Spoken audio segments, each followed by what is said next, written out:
saya mau menjawab pertanyaan tugas hari kedua. Yang pertama, apa pengertian individual system?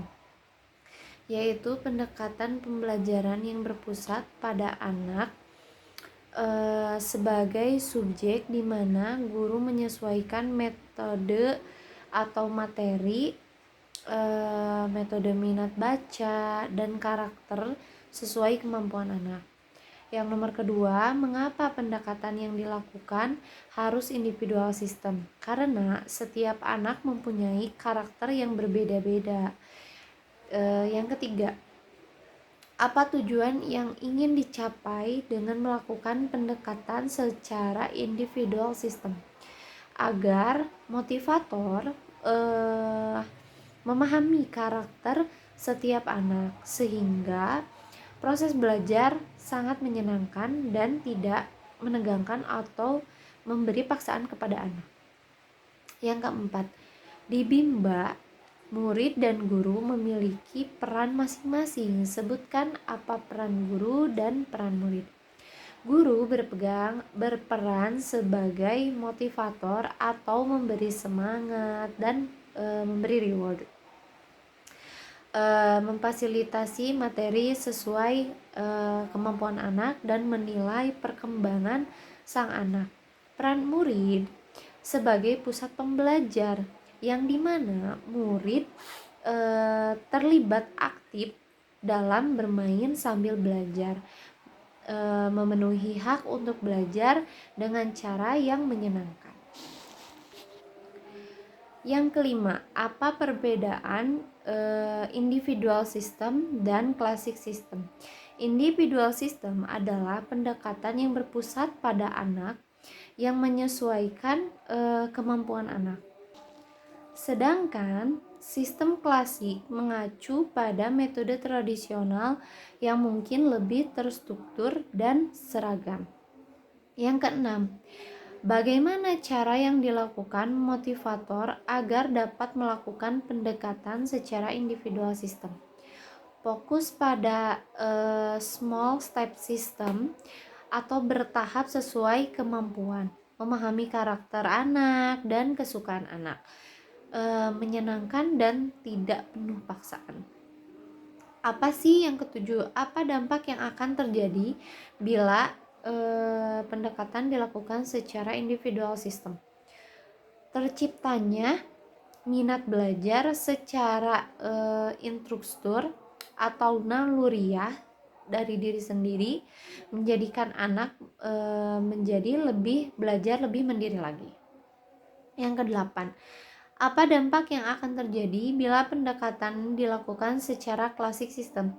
Hilangnya minat belajar anak secara naluriahnya karena mengabaikan prinsip-prinsip dasar seperti individual system dan fun learning. Bagian B, apa pengertian variation skill? Kemampuan guru untuk memfasilitasi kegiatan belajar yang aktif, cerdas, dan tulis-menulis. Mengapa kegiatan belajar harus divariasikan? Agar anak tidak mudah bosan, tetap semangat, dan tertarik untuk belajar. Apa tujuan yang ingin dicapai dengan memvariasikan kegiatan belajar? Agar anak tidak bosan, merasa bahagia saat belajar karena dari dalam diri anak itu sendiri. Sebutkan 3 aspek belajar: kemampuan efektif, kemampuan kognitif, kemampuan psikomotorik.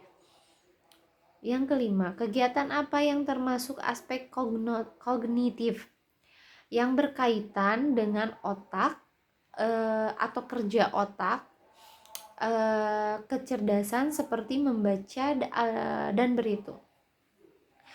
Kegiatan apa yang termasuk aspek afektif?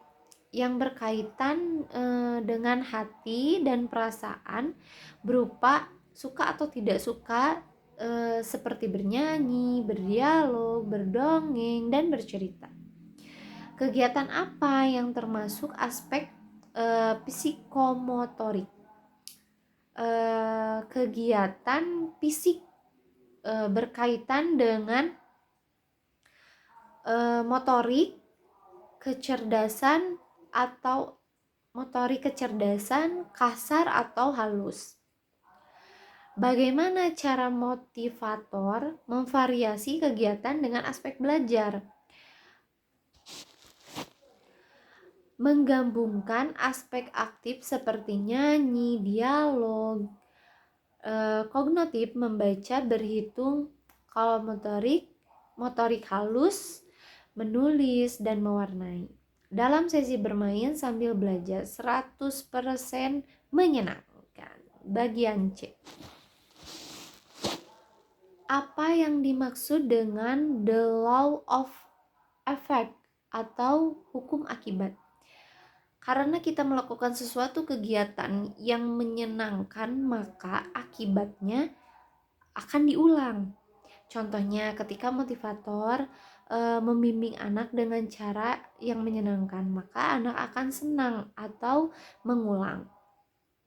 The law of exercise atau hukum latihan, ketika sesuatu kegiatan yang terus-menerus diulang, maka akan berdampak mampu.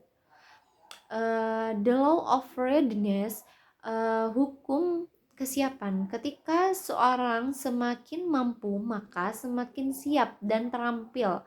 Contohnya, seperti seorang yang mampu terhadap memasak, makan, ia akan semakin siap untuk mencoba memasak beberapa menu yang lain. Terima kasih.